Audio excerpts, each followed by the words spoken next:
This piece was kind of written in the golden age of concertos for more than one instrument. Back then, a lot of the time, you would have 1, 2, 3, and sometimes even more soloists playing a concerto.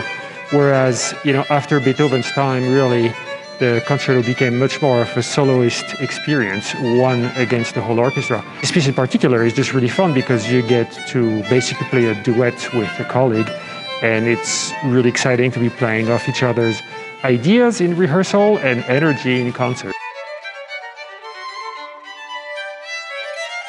Overall, Bach's music is always relevant because whether you want to or not, you have been listening to Bach's influence on all of Western music composers really since he's been alive.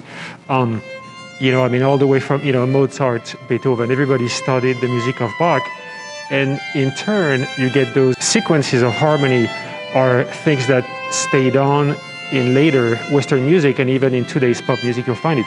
So when you're listening to Bach, you cannot help but feel like you just know his music.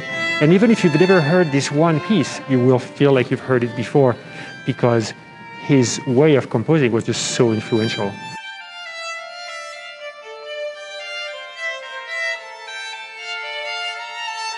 When you have two instruments playing at the same time, very typically you're going to have one instrument playing the melody and the other one playing the accompaniment. And in that instance, Bach doesn't really do that at all. Basically, both instruments play a variety of motives and they take turn doing it.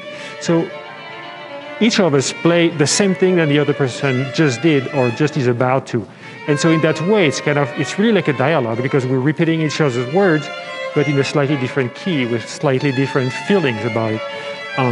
And so it's kind of a constant evolving dialogue rather than one person taking over and the other person, just kind of commenting on what they're doing.